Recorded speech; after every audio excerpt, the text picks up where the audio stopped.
और उन कमबख्तों को भी कह दो कि अवैसी के बोलने से क्या होता है। ए नादानो, जब तुम्हारी पैदाइश हुई थी, जब तक तुम नहीं रोए थे, माँ रोती थी। जब तुम रोने की आवाज आई तो माँ को खुशी हुई कि मेरा बेटा गूंगा पैदा नहीं हुआ है। कहते हो बोलने से क्या होता है? पूछ लेना अपनी अम्मी और अब्बा से कि बोलने के बाद ही तुम्हारे माँ बाप का निकाह हुआ था। तुम कहते हो बोलने से क्या होता है? तो मोहसिन इंसानियत ने पैगाम दिया, जब बुराई को देखो तो ताकत से रोको, हाथ से रोको। हदीस का मफहूम है, अगर ये कुव्वत तुम में नहीं हो तो अपनी जबान से टोको, अगर ये भी कुव्वत नहीं हो तो दिल से बुरा समझो। ये ईमान का ज़ईफ तरीन हिस्सा है। ए मसलहत पसंदो, तुमने मसलहत की आड़ लेकर हक की आवाज उठाने वाले की जबान रोकना चाहते हो, ये मुनाफिकत अपने दिल से निकाल दो। एक आखिरी बात कह के जाऊंगा कि आज हैदराबाद को जो भी फजीलत हासिल है, मक्का मस्जिद अगर है हैदराबाद में तो जामा मस्जिद दिल्ली में भी है। चार मीनार अगर हैदराबाद में है तो कुतुब मीनार के मीनारे की बुलंदी दिल्ली में उससे भी ज्यादा है। दिल्ली के लोगों को वो अजमत हासिल नहीं है जो हैदराबाद के लोगों को है। क्यों? ये कुतुब मीनार की वजह से नहीं, ये चार मीनार की वजह से नहीं, ये मक्का मस्जिद की वजह से नहीं, यकीनन ये हमारी शान और शौकत है और खाने खुदा अल्लाह का घर है, वो तकद्दुस का हमारा घर है। लेकिन असल जो फजीलत मिली है वहां के मुसलमानों को, वो अपनी क़यादत की वजह से मिली है।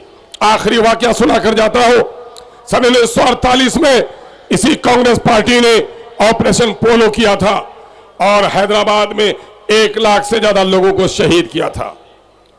घर घराना ऐसा था कि खानदान में अपनी मैयत को कंधा देने के लिए भी कोई नहीं बचा था। ऐसे वक्त में मुसलमानों में यह खौफ तारी थी। 10 साल गुजरे थे। अभी जैसा कि शौकत भाई बता रहे थे, मौलाना अबुल कलाम आजाद अली रहमान ने कहा था अब कोई सियासी अलग जमात मत बनाओ। केरल के लोगों ने कहा नहीं मौलाना, ये हुक्म रब्बानी नहीं है, आपका हकीमाना वक्ती फैसला था। चंद साल गुजर गए, हम अपनी पार्टी बनाएंगे। और चंद साल गुजरने के बाद सन 1955-56 के करीब अवैसी साहब के दादा बैरिस्टर असदुद्दीन और अकबरुद्दीन अवैसी के दादा, अल्लाह गरीक़ रहमत करे उस बुजुर्ग को, जिसको हम अब्दुल वाहिद ओवैसी के नाम से जानते हैं, उसने साइकिल रिक्शा पर बैठकर MIM का झंडा लिया, लोगों को दावत दी, आओ अपनी मरकजी सियासत पर मुत्तहिद हो जाओ।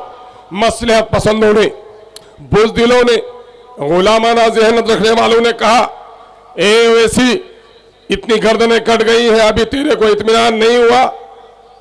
अवैसी के दादा ने कहा, अब्दुल वाहिद ओवैसी ने कहा, ए बुज़दिलों, ए गुलामों, बिल्ली पालतू हो जाती है, चंद महीनों तक रखो तो जंगल का बहुत सारा जानवर पालतू हो जाता है, लेकिन हजारों बरस पिंजरे में शेर को रखोगे तो कभी वो पालतू नहीं हो सकता है। उसको आजादी चाहिए। तुम डर गए हो इन हालात से, तुम गर्दन झुका के जीना चाहते हो। यकीन जानो, अगर तुमने गर्दन झुकाकर जीने की आदत बना ली और बुज़दिली को अपने सीने में जगह दी तो याद रखो तुम्हारे नस्लों में गुलाम जन्म लेगा। और अगर तुमने गर्दन उठाकर अपनी सियासी क़यादत खड़ी की, एक मरतबे काटे गए हैं, 1000 मरतबे हम काटे जाएंगे, लेकिन याद रखो जिनकी गर्दनें कटती हैं उनके नस्लों से सरदार जन्म लेता है। और आज वही हुआ। आज बैरिस्टर असदुद्दीन अवैसी और अकबरुद्दीन अवैसी के रगों में वही लहू दौड़ रहा है। एक आखिरी बात कह के जाऊंगा मुसलमानों, हजरत इमाम हुसैन और यजीद के दरमियान में जो लड़ाई चल रही थी वो माल और दौलत की लड़ाई नहीं थी, वो खानदानी असबियत की लड़ाई नहीं थी। कलमा गो ये भी था, कलमा गो वो भी, नमाज इनके यहाँ भी, नमाज उनके यहाँ भी, रोजा इनके यहाँ भी, रोजा उनके यहाँ भी। लेकिन असल लड़ाई वसूलों की थी। वसूलों की लड़ाई ये थी कि इमाम हुसैन ने कहा कि नाना की शरीयत इस्लामिया का तरीका ये है, पहले एतमाद हासिल करो तब खलीफा बनो, खलीफा बगैर एतमाद हासिल करने के नहीं बना जा सकता है। मस्जिदों के झगड़े पे नहीं, क़यादत के झगड़े पर नबी के नवासे हजरत इमाम आली मकाम हजरत इमाम हुसैन रजी अल्लाह तआला अन्हु ने अपनी गर्दन कटा दी, लेकिन बातिल के हाथ पर हाथ नहीं रखा। मैं आपको दावत देकर जाना चाहता हूँ, खुदा के वास्ते अपनी नस्लों की बेहतरी के लिए बहुत कुछ हमने लुटा दिया है, अब कुछ भी बाकी नहीं रहा है।